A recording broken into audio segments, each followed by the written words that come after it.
Hey everyone, welcome to the B-Side Breakdown. My name is Brett Johnson and I am your host. This is episode 8 of a podcast where I talk with other artists, musicians, and songwriters about a song they've written that is particularly meaningful to them, and we try to get deep into the why behind it. This song can be from any band, any era, any genre, as long as they had a hand in writing it and can give me permission to play the song in its entirety on this episode, then it's fair game and we want to hear about it. Today I'm going to be talking with Jake Rose and Dan Garland from the band New Medicine about their song Past the Past.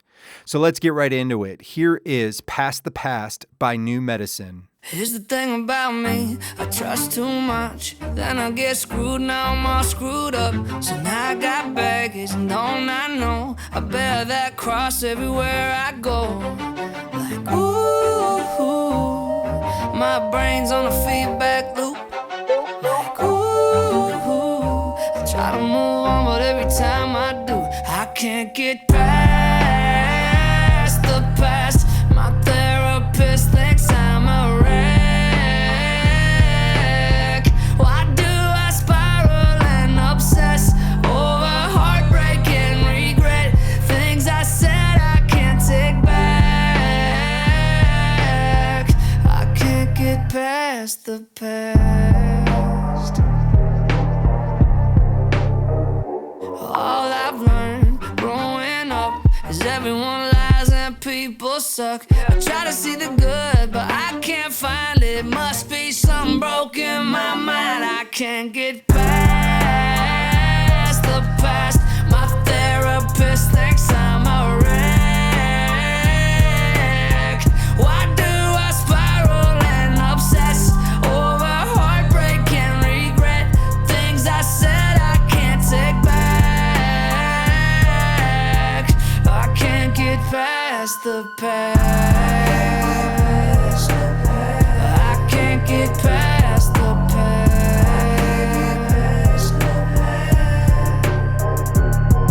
I try to show grace, I've given forgiveness. Lord knows the time hasn't fixed it. Like, ooh, my brain's on a feedback loop.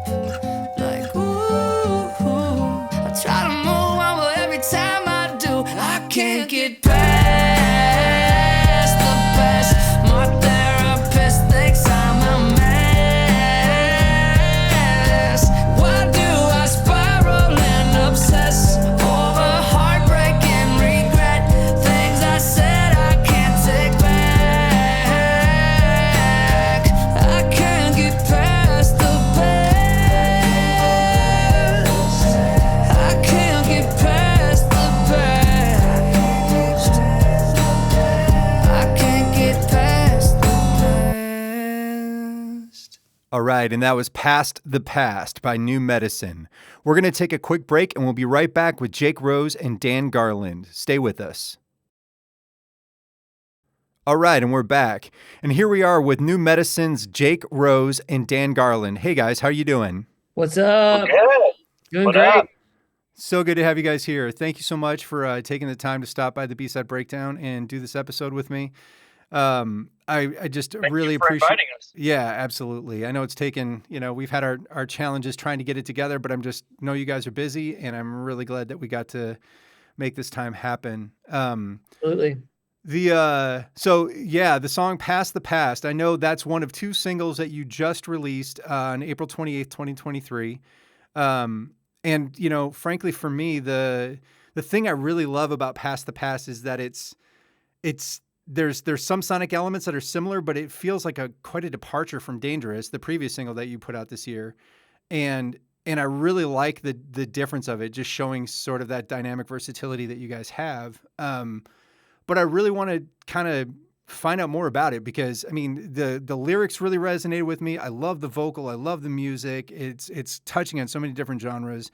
Tell me and, the listeners what you can about it. Yeah, I mean, it started with just a title in my phone. I had written down Past the Past, and I was like, man, that just sounds like a song title. And it resonated with me as something that, like, I don't know, I struggle with anxiety and stuff. And a lot of anxiety is about past regrets, or you think, oh, if I would have done that, if I could just go back, but I can't get over the fact that that already happened, right? Like, and even it's very symbolic of like our career. Sometimes I think about New Medicine's career and think, wow, with all the information I know now, I wish I could just get past the fact that we screwed some stuff up or we let someone take advantage of us in the past, right? Sure. So there's a lot of like of that, and then it goes as small as like things in your life of like, I broke that girl's heart or she broke my heart, and there's just so many things I think we all think about our past and just go, I'm still not over that. I'm over it, but I'm not, you know what I mean? So that's where it kind of stemmed from. And the funny thing about it was I had written that title down. I had been scheduled to write because I'm a professional songwriter. I write for songs for other artists too all the time. And so I always am, ideas are just floating around. And sometimes I grab them and say, that's my idea, I'm going to use that. Or sometimes I just kind of like, I just have this idea, let's see what happens. And I was supposed to write with Jelly Roll that day. And he's who since now is, blown up. He's huge now, but he was always talking about his mental health and like struggles and stuff. And I thought that was really cool that he was like open about that.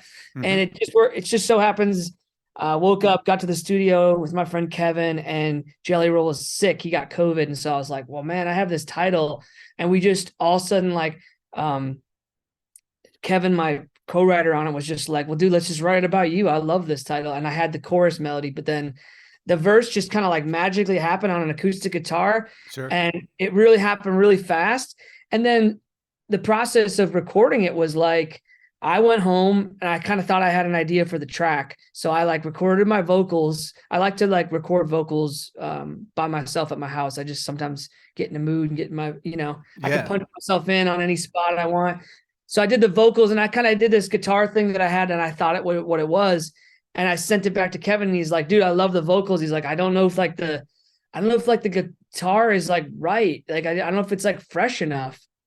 And so that's when he said, well, just send me what you have. And I had some drums and that guitar. And then I sent him the vocals and all that in my guitar. And he like started programming the strings, and he sent it back. He's like, you probably going to hate this, but like, I kind of stripped the guitar and went with this. And I loved it. I was like, dude, that's so awesome. And, Kevin is a Berkeley grad. He's a Grammy, nominated writer and producer. He wrote all about that bass, and he's amazing. And it was just fun to see him level that song up so quick with me. And then we just kind of went back and forth. I put some drums on it. We put some acoustic guitar at the end, which kind of amplifies it. And that's kind of how it came out. Got it.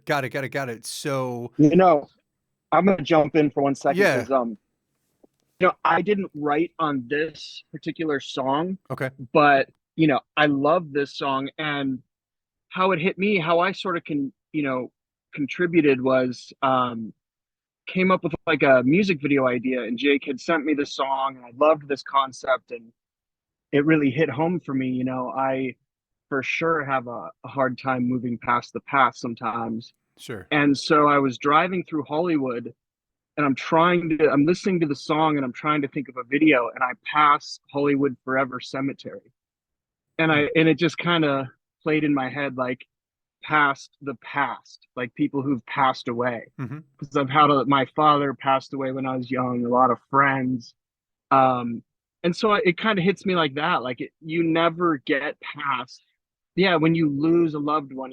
Jake lost a sister very young. You never get past that. So it hit me in that way, where it was like, it changes over time, but it lives with you, and you never like completely move on from losing someone you love. So it hit me that way, and I thought that was interesting. Is the video out? I haven't seen it yet. Did that come out the same time? And if so, I just got to go look it up. Yeah, so it's on Instagram, because we only shot it. We shot this one version of it in vertically, because we were like, so much of our content has gone viral vertically on TikTok, on Instagram, on TikTok, on YouTube Shorts, and so like, we were just like messing around, and we weren't really going to shoot it. We were waiting to like go shoot it properly in Hollywood when I would be out there next. But sure. Dan was in Nashville on a writing trip like a month ago.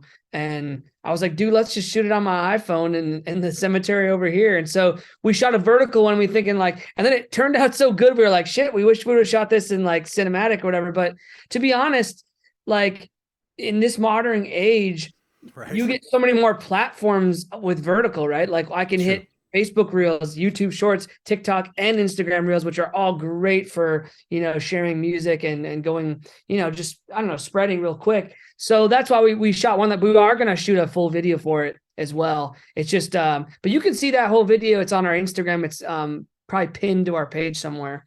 But Dan kind of had the concept, and we made a lot out of a little. You know what I mean? We snuck into a cemetery, didn't ask anybody, and shot the video, and felt a little weird about it. But then we found this like mausoleum we went into, and like it was, and we didn't ask. And I like looked at Dan, like there was a light switch.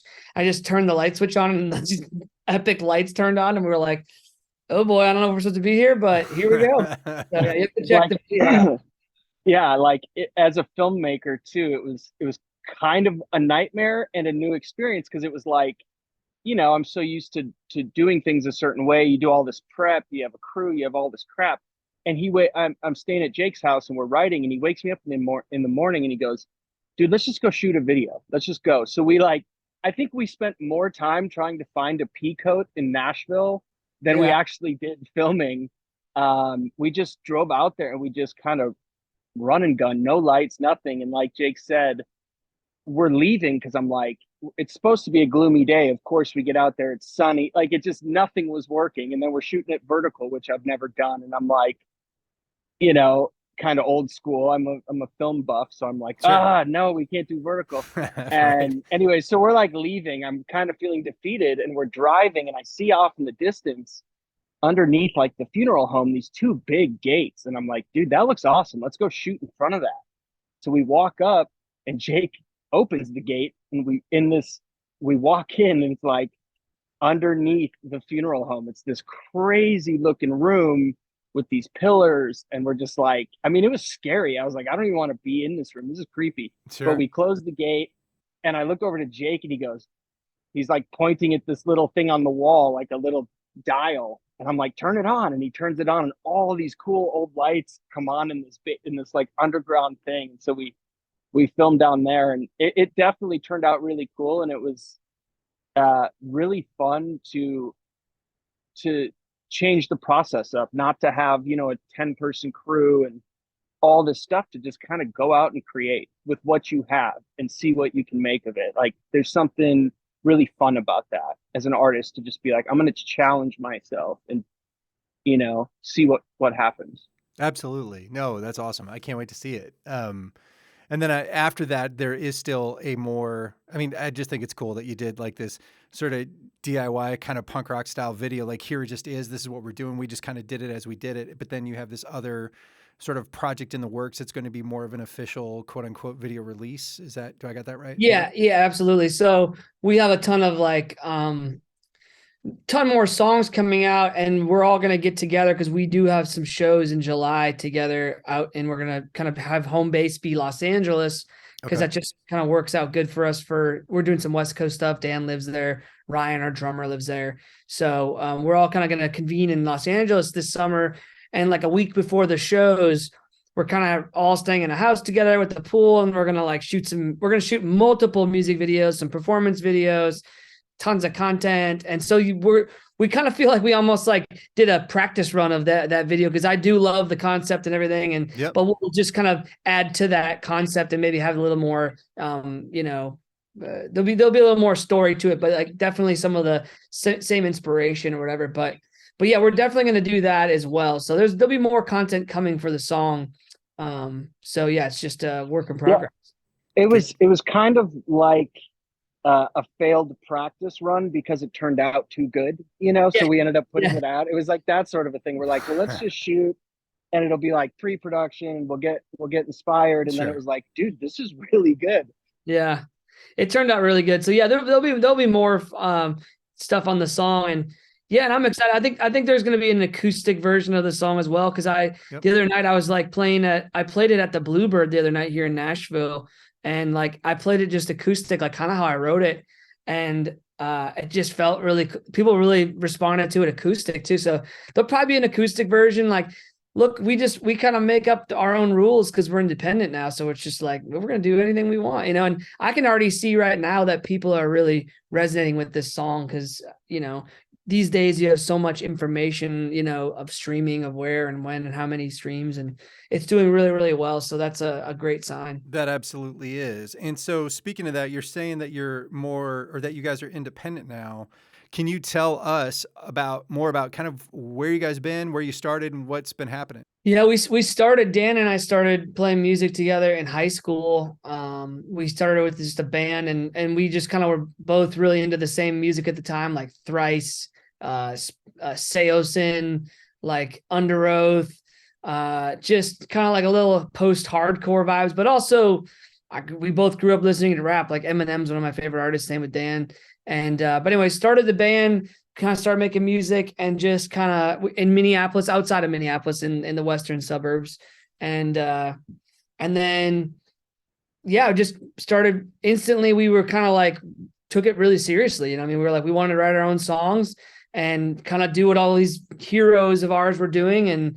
And so started writing songs, started just asking people if they could help us record. And then this other band from our high school, these older guys, they had a band called Rise or Rust, and they were, you know, they played First Ave and stuff, and they were doing really well. And they worked with this guy, Steve Hodge and Colt Lieb, and they both worked at IPR in Minneapolis. Sure. And Steve had been the head engineer for Jimmy Jam and Terry Lewis for 20 years. So he has like 40 number ones as a mixer and all this stuff. So I just like randomly handed it, Matt, who ended up being in our band later on, but he wasn't in our band at the time. I went down to a recording session with him, with Steve, and then like just kind of weaseled my way in and said, like, here's my demo, man. We would love to work with you too. And then long story short, a few years go by, we started DIY touring, and we ended up getting a record deal with Photo Finish Records and through Atlantic Records. So it was like a co-venture indie major record deal. Yep. And that was like in 2009. Trying to blow through some of the history here. Real quick, I just want to chime in because you know, I think he said he came in the studio and gave Steve a demo. And how I remember it, I think Jake just grabbed an acoustic guitar and said, "Hey, Steve, check out this song I wrote," and he started playing and singing. I definitely did that. You know, too, something like that. I definitely did that. I definitely sang for him in the room. I remember that. Yeah, but I remember handing him like a stack of CDs.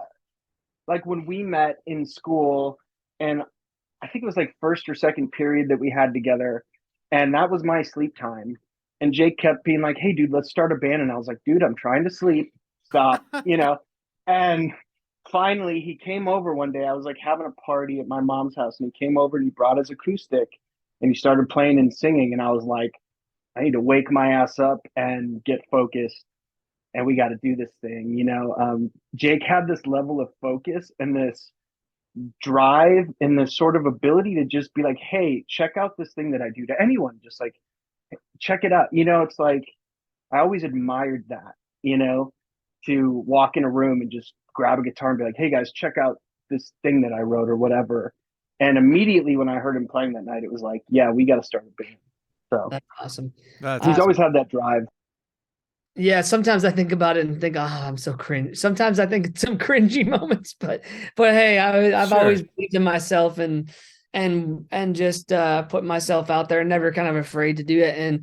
And that goes into what we're doing now too. Obviously, like you said earlier, people have criticized me all the time for being like, "Oh, this record doesn't sound like the last record." And then I'm like, yeah, well, that's not what I'm going for. You know what I mean? I'm not trying to do the same thing over and over and over again. And then I've had way more success. Every time I've like changed or like tried to evolve, I end up having way more success anyways. And it's like so funny to me. I'm like, okay, well, the second record now has like, you know, 5 times as many streams as the first. And now the third record, we already get 5 times as, you know what I mean? Like, it's just kind of like, we're just growing, man, you know? But anyways, we were writing songs, you know, making demos, working jobs around the Minneapolis area. And then we work with Steve. We get some action on a bunch of labels start hitting us up like via email. We end up signing with a record deal in 2009 with Photo Finish Records and Atlantic. And we go into the studio with Bill Stevenson, the drummer of Black Flag. Yeah. No, wait. So hold on. Yeah, I've been a fan of the Descendants since I was a little kid, and so I know Bill Stevenson and his work well. Where did you Bro, record with him? At the blasting room? We went to the we blast. lived We we spent like lived 3 months there. Dude, yeah, that's we so lived cool. there. But dude, have you ever watched the documentary called Filmage? Oh, hell yeah. Yeah, I own it. Okay, so that entire documentary, how he had a brain Right. tumor and all Yep. this, That was while we were recording. that was while we were in the studio and he didn't know about it. None of us knew, but we had never met him. We just thought he was a really weird fucking guy. But he was like dying. I mean, he was literally dying and Right. didn't know. And we ended up kind of finishing up there and the record wasn't really done. I think Jake had to work with Steve and polish a few things Yeah, off. yeah. Oh, And then wow. I think it was like a couple weeks later, we heard, that Bill had this life-threatening tumor. Well, Right. Been, yeah, you yeah. know, So I mean, yeah, yeah, it was I was gonna crazy. say we went. So yeah, we basically lived at the blasting room for like 3 months. Sure. And honestly, like to be honest, Bill was like he was really volatile at the time. Like so one minute we would all be like, dude, this guy's hilarious. Like, and this is like for sure a hero of all of ours. Like our bass player Matt. Like I like the Descendants too, and I like Black Flag, but like I wasn't like I'm not gonna lie and say I was like a diehard, Black Flag or whatever. Sure. And I like the Descendants, but I'm not like a diehard. But our bass player definitely was. Oh, yeah. We're living there, Rise Against would pop in and we were like, oh my gosh, we got to go see them at Red Rocks. But anyways, it was like we were on tour like, I don't know, 6-8 months after that. It got really weird. Like Bill would be sleeping and stuff a lot. And I was just kind of like, this is strange. Like, he doesn't seem like something's off with this guy. And we kind of butted heads a little bit, but like all good. Like I was there to work. We worked, we got it. We thought was done. And then the kind of like, as the mixes came in, we weren't like super happy with all of them. So we went back in and finished some stuff up. And then we were on tour with the Used. And I remember Sure. one night Bill called me and he's like, hey man, I got to talk to you. And I was like, what's up, man? He's like, I just found out I have a massive, he had just got out of surgery. He was like a month down the road after surgery. And he was like, man, I had a massive brain tumor and like, I wasn't even myself. Like my wife was going to divorce me. Like it affected this part of his brain that kind of had like no filter. Yep. I mean, it like made him to be like kind of mean a little bit. And so we kind of thought sometimes he would say stuff that we were like, that's kind of mean. You know what I mean? Like, and turns out he was like totally, like he had a mental, lapse because of his brain tumor. And Sure. so anyways, we do that. We're back on tour one time. And then like a few months later, I remember we rolled through, he lost 100 pounds. And then we ended up having one of the songs that he produced on our first album, Race You to the Bottom. And it said the F word in it like 13 times. And it became a hit on the radio. And so then all of a sudden Bill like calls like, dude, is our song a hit? And I'm like, yeah, it kind of is. And so we ended up having a hit with Bill on the radio, which was great. So we sign a record deal. We go to make the first record with Bill and Stephen Colt. Cool. And then we kind of like, we bust our ass on the touring. Yeah. Like we're in a van, we're getting $300 a show, $250 a show, just grinding. Nothing's happening. Our first single comes out and I didn't do that song with Bill and it's all good, but, wasn't like, I didn't think it was the strongest representation of us, but it was kind of a major label. This is your first single. Shut up and go play it. Right. And we did it and it just didn't do very well, even though, we all like the song. It's fine. But, and then all of a sudden out of the blue, Race to the Bottom kind of blew up on XM and then it went on to terrestrial radio and it ended up being a big hit for us. And, then we get to the end of this, I don't know, probably 3-year run of Atlantic or whatever. And the guys that signed us, the classic thing, they moved to Republic. They left the label, the 2 guys that signed us. So now we're at Atlantic with all these people that we don't really know, but they kind of were coming off of a hit, but and we ended up having to go back to New York City to showcase for Atlantic again, because the president wanted to hear us play the new songs. And so we go play the new songs and then we find out right before Christmas, like, hey, we're dropping you guys. We just don't think there's much in the rock world anymore. Like we already have a bunch of bands that aren't doing that well. And so we're going to let you guys go. So we leave. And then, was it like 6-8 months later, we end up signing another record deal with kind of like a similar like major indie, like they were through ADA and Warner Brothers, but it was called Imagine Records. Sure. And it was the drummer from the band Seven Dust, Morgan Rose. Yep. signed us kind of there. And with this other guy, Bob Weingard, we end up making this, what I thought was the best album I've ever done. You know what I mean? And I still think it is. And I'm trying to make this third one the best, but that second one, I really worked hard on it. And we did the entire record with Kevin Kadish, who I talked about earlier, who I wrote Past the Past with. Yep. And we really just went for it on that record. And I just thought, like, I have something to prove. Like, I know what I'm supposed to do here. And we spent 3 or 4 months on that record. Kevin and I, we really like dug in. And again, record comes out, single goes radio, not much happens. And 6 months in, we're talking about, let's get off of this record deal. You know what I mean? It was just a classic, things just don't go the right way. And of course we were bitter and thinking like, hey, what we should have worked and why is this not working? And everybody was sensing that. And it just was a time to like, go, okay, forget about it. And at that point, I think that would have been 2015 or late 2014. We had been touring since 2000. So we probably had like 6 or 8 years. 2007, 2008, we started really touring hard in the van. 8 years straight of touring the van, 200 shows a year. And at that point, still kind of like living in poverty. Right. And then it was just, I remember we were going to go on a tour and and I'm not blaming anybody for this, it's just the way the business is. But we were going to go on a tour and there was like, they're going to pay you $100 a show. I'm like, we've literally had a hit on the radio. We're going to get $100 a show. You're going to play first of 4, $100 a show. And the label was like, look, we're kind of already through the tour support. So you're going to have to just make it work. And I was like, no tour support. 100. I was like, I can't do it. I just can't anymore. And you know how record deals work and, you have to recoup and all that. And we were just like so far in the hole and nothing was happening. It was just like, and I think for me, it was just time to go like, for Dan and I's entire time we've been making music together, we just kind of kept rising slowly, but rising. Every year we'd kind of go, oh shoot, we're like on an arena tour now. Oh, cool. Like we got a record deal. Okay, cool. We're doing this now. And I finally felt like, wow, we kind of plateaued all of a sudden. And I was like, I felt stuck. So I was just like, I want to get off this deal.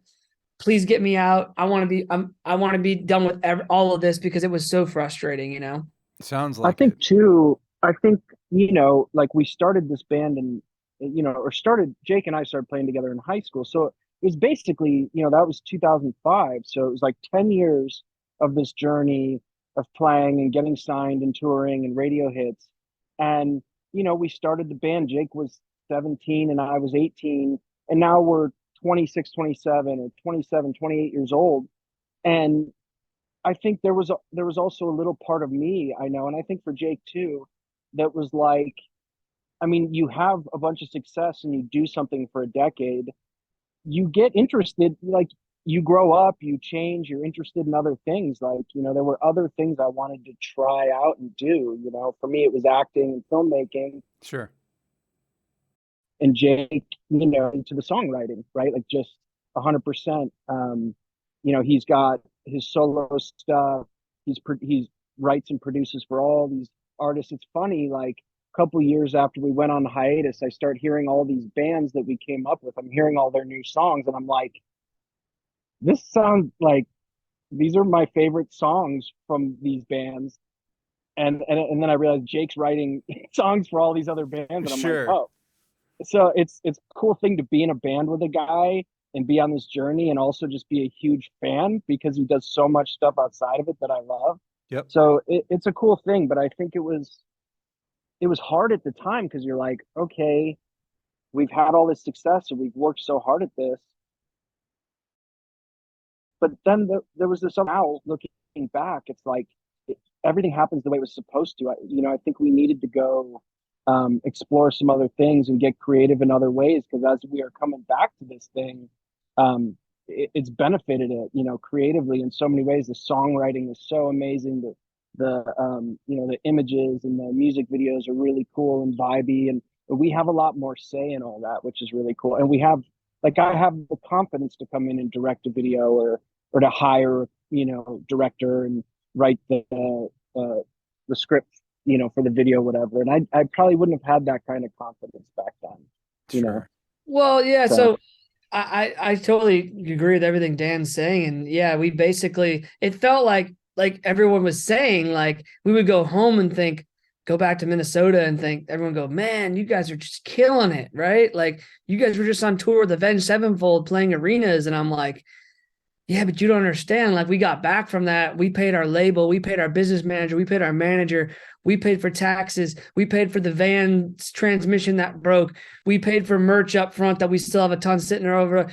We got nothing to show for it, man. Like, you know what I mean? We're barely making any money. And I was sick of everyone saying like, you guys are killing it. Keep doing it. You're killing it. And I'm like, are we killing it? I don't have anything to show for it. You know what I mean? And I had so much faith that like, this is the way it goes, right? Like me and Dan, like sitting in high school, like objective one, get record deal. And then like, it'll all be good from there, right? Like, I don't know.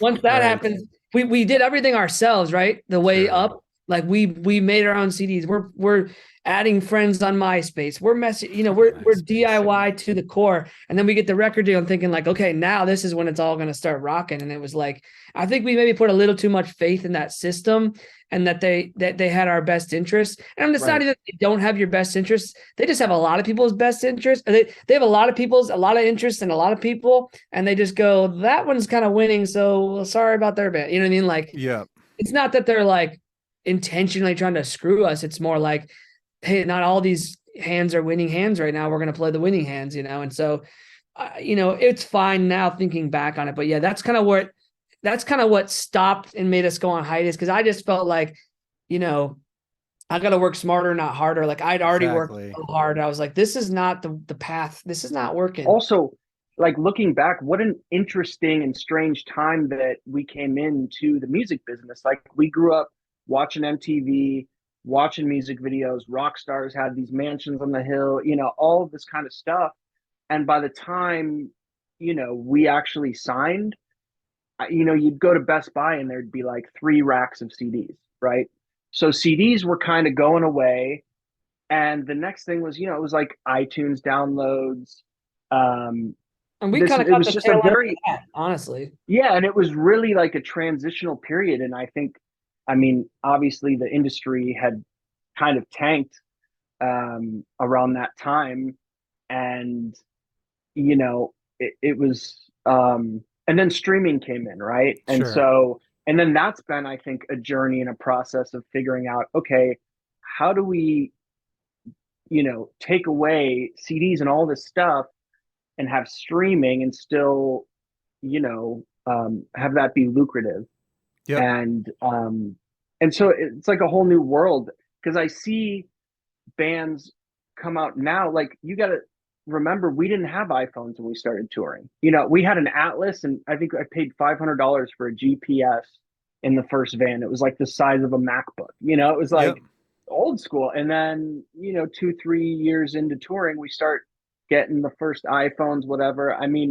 There was no TikTok, there wasn't like Instagram, these sort of things. Now bands are just put content straight to social media and blow up, and that just wasn't we didn't have that technology then. We couldn't just pull out a phone and film ourselves and have it sound great and post it. We had these crappy little flip cameras and all this stuff. I used to edit all these tour videos and all this really crappy stuff, and now I just think about it like it's in your pocket. You've got a pro camera that sounds great, that looks great, it's HD, like, and then you can put it straight to your your socials and people hear it. It just, that wasn't how it was. So it was, I would say the same goes for music production, which is like, every single time I was always really, really interested in the recording process. Like early on, like when we worked with Steve and Colt, like I would stay late with Colt and watch him tune vocals with Melodyne and go like, okay, how are you doing that? Like,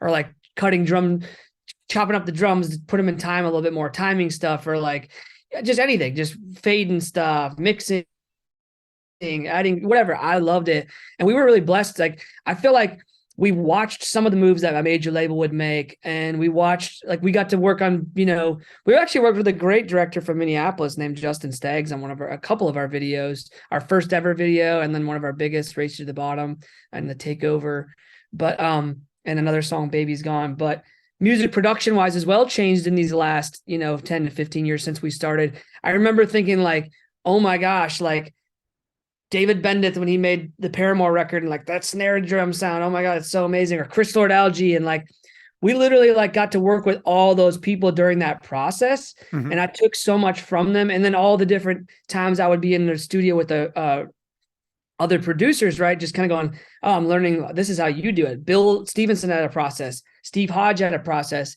During this time, I got to work with these two producers, Sam and Dave. Sam Hollander, who's still a good friend of mine, who wrote like High Hopes for a Living for Panic at the Disco a few years ago. Like he's had a ton of hits, but like he has a process of writing and producing. And I just kind of try to learn all that. And so now we get to where the band kind of like 2015, it was like, dude, I want to reset and I'm going to do something. I'm going to take a break from this because this is not working how I kind of wanted it to work. It's just kind of I'm not feeling it. You know what I mean? Like, it's not that I don't love the music or I don't want to be doing it. It's like, it's not working, you know? And so take a break. At that time, I went and got a publishing deal here in Nashville, just writing songs and kind of learning to be a producer. I wasn't really intending to be a producer, but it kind of like happened as I started making demos every single day. Sure. And then how it works in Nashville is basically we write 5 days a week, and basically a demo now is like kind of like a track. You know what I mean? It's like the difference between a demo now and a full on master is kind of small. And sometimes it just is the master, you know what I mean? Yep. But anyways, we start doing that. And so I think like Dan said, it was kind of like one of those like blessing in disguise, because then all this is happening and then all of a sudden Spotify becomes a thing. And I just remember looking at our song Fire Up the Night, it had like 1 million streams and I was like, wow, that's pretty good. And then like, you know, a year goes by and it's like 5 and I'm like, oh, that's awesome. You know, 10, 20. And all of a sudden really fast, that song just all of a sudden I look and it's got 25 million and I'm like, damn, that's a lot, you know, and all the other songs start picking up. And all this is kind of happening at the same time where I'm sitting here writing and learning to produce and learning to write songs. Cause it's a muscle that you're doing reps every day, writing songs, you know? And well, this is all kind of sitting pause. That record that I felt had so much life in it that never got a shot, all of a sudden it's getting a shot, because the thing about like, we live and die by some of this nowadays as creators and musicians, these algorithms, but the algorithms are not gatekeepers. They're just like, hey, if people like this, if one person likes it, we'll give it to 2 people. If 2 people like it, we'll give it to 4 people. And all of a sudden, no one was controlling what happened, who liked our music and who wanted to hear it. It was the algorithm saying, hey, these people liked it. We're going to give it to 10 more people. And all of a sudden our music started catching fire. And I'm like, this is incredible. Like, you know what I mean? Like, I can't even point to one thing, right? Like, it's literally like everyone always asks me like, so did you guys just get on some massive playlist or something? And I'm like, no, Fire Up the Night is on 950,000 playlists. Like, it just spread. People just kept adding it, it's all organic. There was no help from Spotify. Not that we don't love Spotify, you know, they've helped us. Since then they've helped us, but that song was completely by itself, which drove people to the other songs. And that's when about like 2019 kind of came around and I was like, I think I wrote the song Die Trying before the pandemic. I can't remember. It was like right around then, but I just thought like, hey, let's just test the waters out here.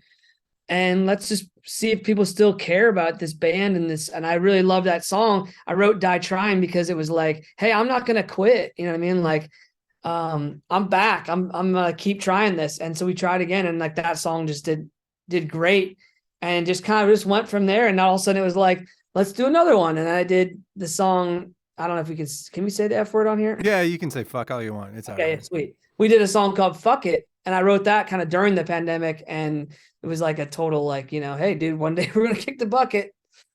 Just motherfuck it. You know, exactly. So, and that one did even better. And so it's just kind of like, and I was all of a sudden like, okay, we got something really is happening here. And all the other songs started going and all that. And so that takes us to kind of like, you know, Take Me Away, then that. And it's just been amazing since then. And that culmination. Sorry, go ahead.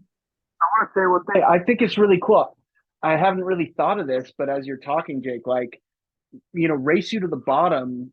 I feel like I remember saying we love this song, we want it on the record, and some of the people in our team or the label were like, dude, that song says fuck 14 times, it'll never get radio play, we're not sure this should be on the record. And we're like, well, we're going to name the record Race You to the Bottom, so it has to be on the record. And it just got no attention from anyone. It just sat there. And we literally had done 2 singles, and we were about to, Atlantic was about to push the 3rd single. We shot, a huge music video for this song, Baby's Gone. And like Jake said, XM Octane, satellite radio can swear, right? So they start playing the song because it doesn't matter that it says fuck 13 times. Well, the next thing you know, we're getting like tens of thousands of downloads, and we're like in the top 10 songs on the, and it just, the label hits us up and goes, this other song is just blowing up on its own. It's, the people are finding it. It's having a life of its own. We're going to scrap that big video that we just shot. We're going to rush you in. We're going to shoot a video for this. And that's the next single. So it's interesting how we look back at our past, and our greatest successes have never been from a label telling us to do it or a manager or whatever. It's been from people resonating with something, discovering it on their own, and then it's spreading and getting bigger. So it's never, it's a cool thing because it's like, we didn't have some label say, hey, you're going to play this song and go do that, and it's going to be huge. Right. They did do that. It didn't get huge. The songs that, we wrote as a band that we believed in, that we fought for, the fans found it, and it just, grew from there. And it's cool. It's cool that, that it's been the people finding the song and resonating with it. It's not so big business, we're going to put together this song and write with this guy and put it out, and it's a formula, right? Sure. That's never worked for us.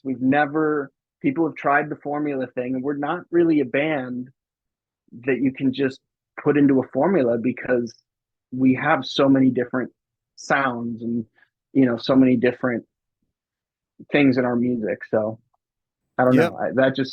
It's pretty cool, because the same thing happened with Fire Up the Night. I mean, we put out that record, we're on the label. They're not really pushing it. They didn't push that money song behind it. Yeah. They didn't push it at all. And now it's a huge hit. That song's going to go gold. It's going to be certified gold this year. Yeah, this year for sure. Yeah. Which is awesome. It is. It's so, seriously, your guys' story is so inspiring. I mean, it just truly is, because I mean, I wish I was 15 years younger, was in that same study hall class with y'all, because it's like finding people that had that drive and determination and creativity and willingness, and fuck it, we're going to go do it. And yeah, we're going to grind it out for years and make $100 a gig between all of us, and come back with nothing, even though we just played in an arena. Like, I have some familiarity with some of those dynamics, and I know what that looks like. And for me, the coolest part is your perseverance, the fact that you guys both went independently, creatively, kind of different directions a little bit, with one with songwriting with you, Jake, and then Dan with you and acting and filmmaking. And it's just like seeing how you both have found kind of your success in that regard. And then it's coming to back together now, which, not to be corny, but Past the Past, I mean, all that is so perfect and poetic that that's the song that we're talking about today, given everything that you guys have gone through and how that's coming back together kind of to where you're going now. Because it's the other single that I listened to as well. It's just like, man, I mean, that sounds like a heavy conversation waiting to happen with someone, but I would love to talk about that sometime too, because it's just a really, really great song. I mean, I'm just super into what you guys are doing, the direction that you're going, and it's just so fun to be able to hear it, from you guys telling me from your perspective, like kind of how this all went, it just, it's just super inspiring to hear. I'm just so happy for you both. Thank you. It's kind of thank you so much, Brett. It's kind of cool too, though.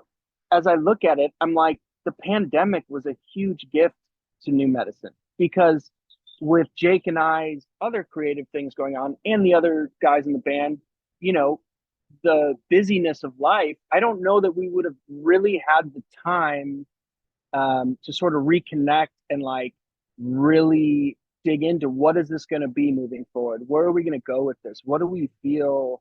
What inspires us now? Because, we haven't played a show or put out music in 5 years. It's like, again, we're different people than we were when we left. We have new skills, new creative tools. But that time with being locked down and not being distracted by the hustle and bustle of everyday life really did allow us to get creative. And it, you know, it also allowed us, like Jake will come out to uh, Hollywood, and we shot the video for Fuck It. We did like Night at the Roxbury parody, which was super Yeah. fun. Got suits Yeah. made, rented an Yeah, old those are car. hilarious.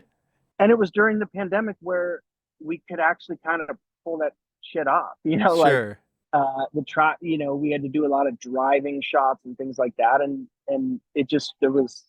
it was like a golden age of filming during the pandemic, because you could just go get great locations because there was no one around and no one was telling you, you know, where's your permit. So Right. Right. Right. it really was a gift to us for sure.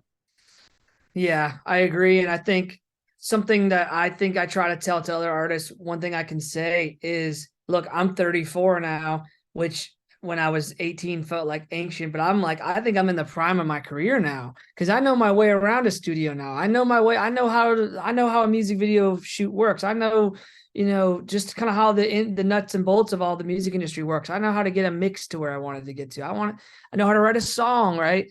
And I think that there's such a sense that I remember after our first deal with Atlantic and we get dropped, it was just like this sinking feeling of like, we're fucked. Like, it's over, man. I'm 22, man. Like, it's it. We tried. Let's start getting a job, dude. You know, you have those thoughts, but then I was like, no, we got to keep going. And then we have this whole other second record and we do this whole saga, and it's always longer than you want it to be, right? Where it's like, you're in long form on the deal for 6 months, and we're not going to get in the studio for 6 months, and we want you to write more songs. And these little seasons just seem to last forever when you're in them. But then when you have the perspective to look back, I try to tell other young artists, like, I know, because I'll talk to artists that are like, oh, I signed this like shitty deal with this manager and I feel like I'm screwed. And I'm like, dude, 2 years, 3 years, 5 years, like, it'll go by and you're not dead. It's like, just, you know what I mean? Like, it's a chapter, it'll end and you can start another chapter. The rest of your book is there to write. And I think for me, there was times, you know, when the band stopped, I didn't know when I'd pick back up that story, but it was like, it just kind of came back at the right time. And I feel like I want other artists to know that, like, that might feel like stuck or screwed, or like this didn't do as well as I wanted it to, or like I'm stuck in this deal, or I don't know what I'm gonna, like, there's always another chapter to write. So don't, you know, I mean, and that. that's happened awesome, so Jake. many times. That's happened so many times in our story. I mean, there was a good year and a half when the labels first got interested where it just felt like, okay, all this hard work of 4 years, whatever, 5 years recording and playing is paying off. And so we're getting flown to New York. We're playing for the, you know, Universal Motown, you know, Atlantic, Island, every single major label, and playing for the president, and everyone's passing, right? Right. So there was a year and a half of the world saying, It's you know, the strangest. not validating it, saying, It's no, a- you're not good enough. You didn't make the cut. And somehow we just, I don't know, we had some big balls for being young kids. Somehow we just were like, I don't care if you It's see gonna work what we out. see, but we see it and we're going to keep going. You know, it was like, Yep. I remember like the 6th or 7th showcase or something was like Universal Motown and Epic. We went back out to New York. They actually, I think Universal Motown said they were going to give us a deal. And then the deal was not a deal. It was kind of like a single thing. And so there was a lot of days of feeling really defeated. And then we got an opportunity to fly over and play for the troops.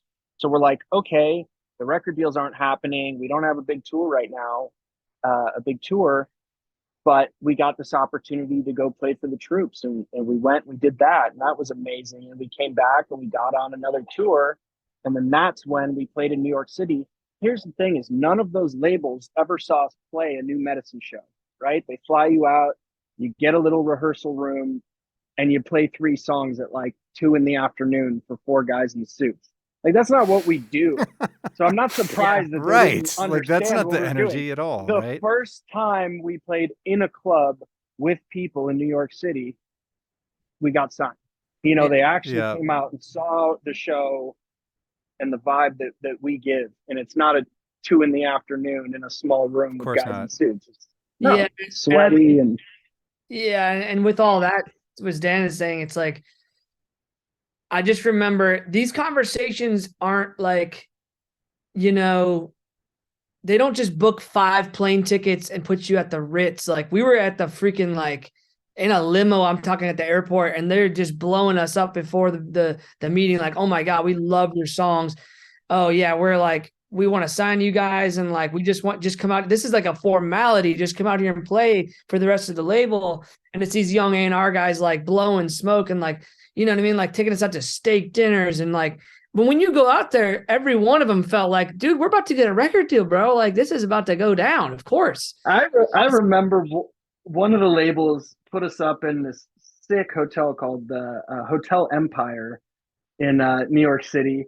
And, you know, me and the drummer got a room, the bass player got his own room. And then Jake had his own like suite at the top of this hotel. And he had this massive room and there was a grand piano like in the, you know, living room area of it. And it's, yeah, they're taking you out for bison steaks and they're, you know, they're driving you here in a limo and there and they're just schmoozing you. But then all to be at the end of it to get a call Monday or whatever the next week and say like, yeah, we're not signing it. And then you're just like, oh man, we suck. Like, because we also were friends with a lot of bands around that time from Minneapolis, Quiet Drive, Dropping Daylight. There was a band called Camera Can't Lie, who actually got a deal when we had both showcased for Atlantic. They got signed. They ended up, I don't even know if their record ever ended up coming out, but we ended up signing with Atlantic a year after they already passed on us, but it was a whole different regime at that point. But anyways, it's just, like Dan said, it's funny how it goes and like how like non-validating that can feel, like just how like you feel so bad. But then like what I say when people ask me now, like, wow, what's it feel like with all these the streams and stuff and whatever, and I'm like, it's validating. You know what I mean? I'm like, hey, Sure. I'd much rather have the validation from, you know, 200 million streams than from some label guy saying like, you're great, man. Like, I don't care. You know what I mean? Like when I was younger, maybe I did because I thought that's what I should care about, but I care about people listening to our music, and that's what's happening now. So Good. like for me, we've won. You know what I mean? Hell yeah, absolutely. And I just got to say for the record, it's fun to hear the names Quiet Drive and Dropping Daylight again, because I remember Sue Generis before it was Dropping Daylight, and those guys, Sebastian was just ridiculous. And I'm like, this kid is just going to blow up. And I mean, oh my God, I Sebastian thought he was going to be Panic at the Disco before Panic at the Disco. I was just like, I was so waiting for that kid to blow up. Same, dude. Same. And he's they're still great amazing. I friends. mean, yeah, and Sebastian was super helpful on our journey. I mean, we were still in high school. They were signed. I remember going and seeing them. They were playing with Breaking Benjamin. And we were selling Dropping Daylight CDs for them. We stood outside the venue after the show. We were selling them for like $10 and came back with a wad of cash and gave it to him. But I think Sebastian, to some level, really took Jake under his wing a little bit and was like, "Hey, I'm at that place signing, you know, major record deals and going on the road and doing this and that." And I think he shared his experience with Jake, which really, really did help us. You know, it's like we had no idea what we were doing. We had no experience, and to have these guys we looked up to kind of encourage us and share their experience with us was invaluable to us. And you know, it was funny too because it was like a Twilight thing. I think Jake was like team Dropping Daylight and I was team Quiet Drive, you know. Yeah. I was like, it's something that in my career that like I will say like throughout my entire career, I've just met so many people that I'm like so convinced. I'm like, gosh, if the world would just hear this person, you don't even know what you're missing. I was really inspired by their live show, like how like Seth always just attacked his guitar. Like he didn't just play it. He was like attacking it the entire show. And Sebastian was like violently rocking the piano back and forth. And I was like, I want to add some of that. And so I actually feel like Seth's guitar playing inspired me. Like I have a very percussive guitar playing vibe. You'll hear it on Race to the Bottom, like ding, ding, ding, ding, you know, like all these like very like, you know, staccato things. And that came from one being a drummer first, but also like Seth had a lot of that. But like Dan said, like we've come up with all those people, and I'm still really good friends with Sebastian and Seth and the whole band and everything. And but like I said, you go through your career, and now as a songwriter in Nashville, I will have people come in here to my studio to write And I'm just like, good Lord, like, how are you not the biggest thing in the world right now? You know what I mean? But what I will say that does go to say for Dan and I and our band, which is like, hey, it's not all a talent show. It's like you said earlier, Brett, like it's about perseverance.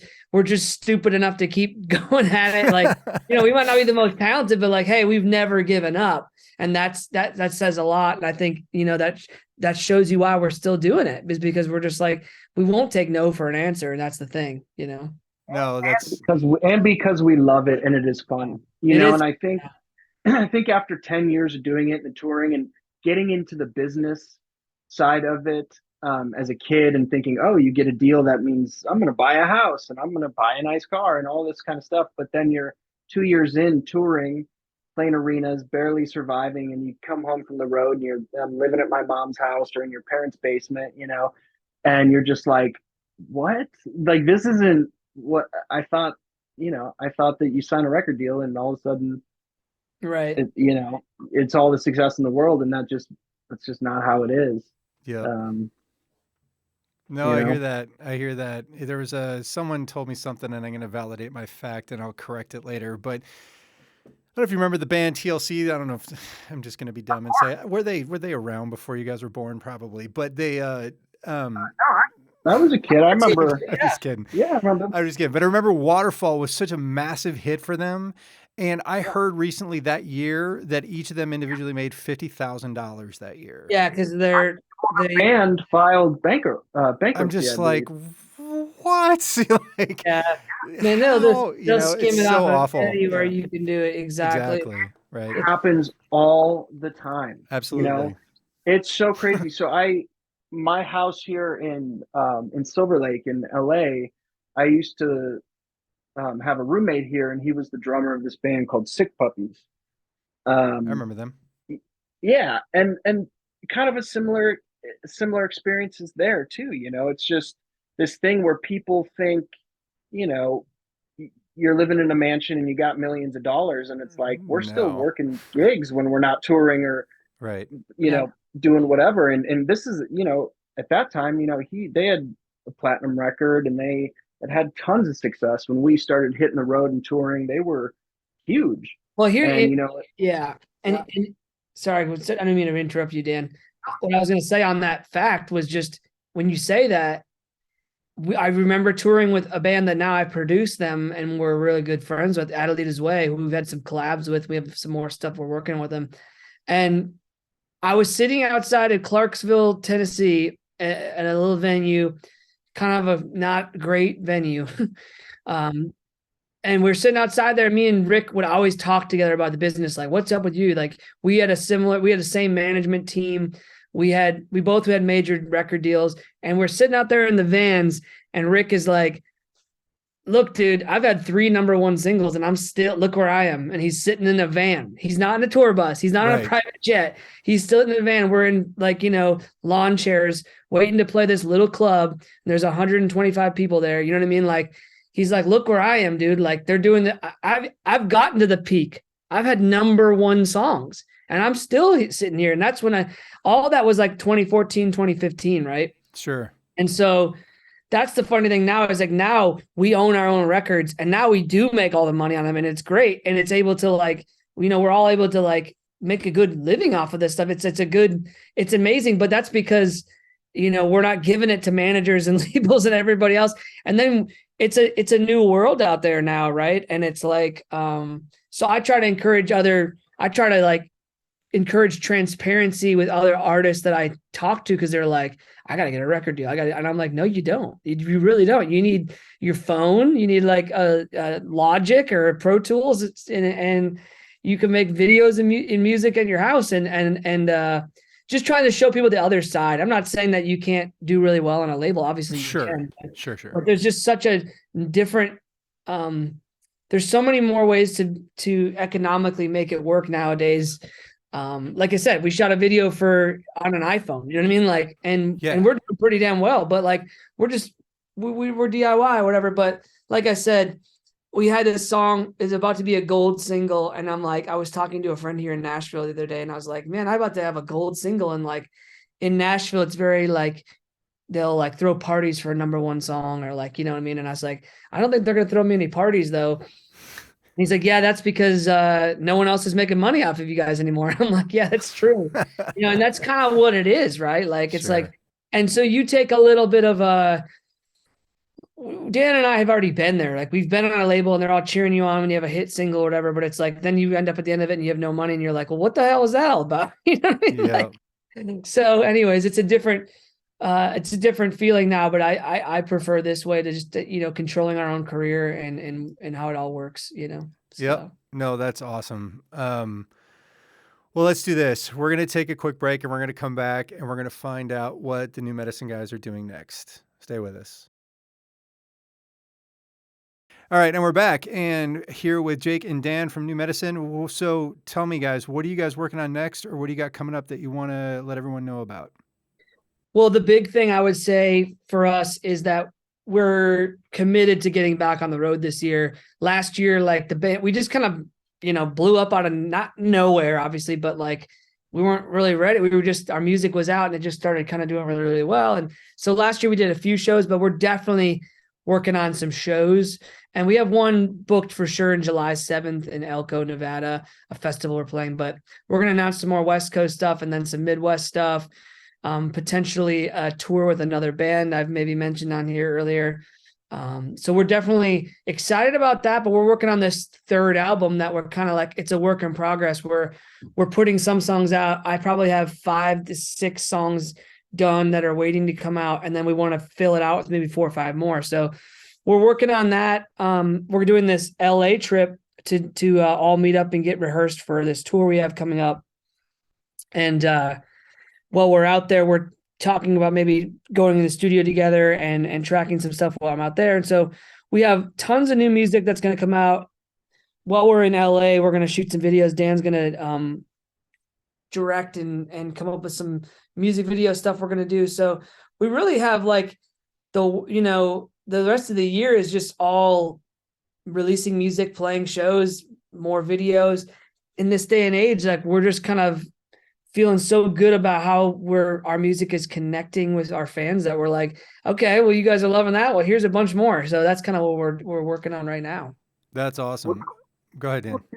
Is just as a band exploring new territory, Take Me Away and Past the Past doesn't really sound like anything that we had done before. It really is a new life in the band, and I love it. I mean, we just love it, and it's resonating. People love it. And then we still, we still have the old New Medicine party stuff too, like Dangerous. That really was kind of it's new, but it really did have a throwback to like Race You to the Bottom and some of our early stuff. But even me personally, I'm excited to see as we continue finishing up this album and putting out new songs, like where's it going to go? We might have some more songs that just sound like nothing we've done before. And that's exciting. We're not a band that, had huge success on one song. And so now we got to repeat that song Yep. the rest of our lives and Right. try to recreate that. It's like we can still explore and find new life and new areas for us to exist.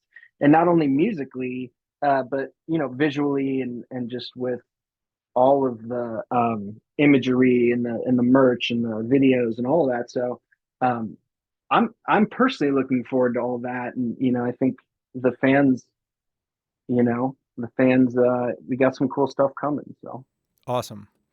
Well, I just want to thank you both so much for your time and for coming along to talk about Past the Past and everything else that you guys have shared today.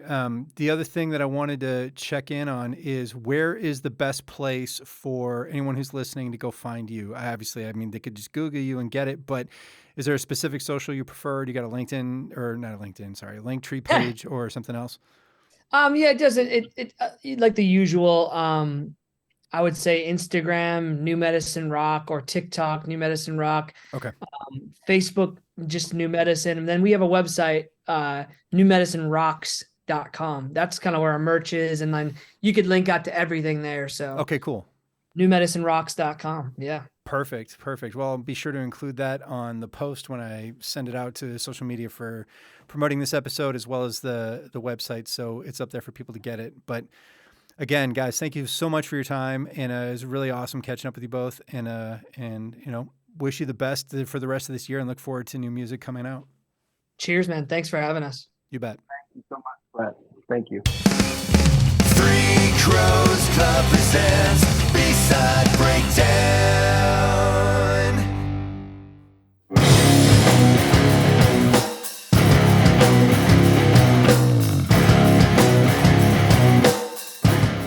All right, and that wraps another episode of the B-Side Breakdown. I want to thank Jake Rose and Dan Garland from the band New Medicine for stopping by to talk about their recent single, Past the Past. New Medicine will be performing on July 5th, 2023 at the Troubadour in West Hollywood, and again at the Elko County Fairgrounds on July 7th in Elko, Nevada. I also want to thank Adam Coulong and Carrie Bozel for helping me put together the jingle that you hear at the beginning and the end of this episode. The song you're hearing in the background is called Wrench, from a band called Remover, from their record Breakdown Barrier, which you can find on all streaming services as well as Bandcamp. Please check them out. Please subscribe to this podcast wherever you get your podcasts so you are notified when a new episode is available. Thank you so much for tuning in, and we hope that you listen to the next one. Until then, be safe, and we'll talk to you soon.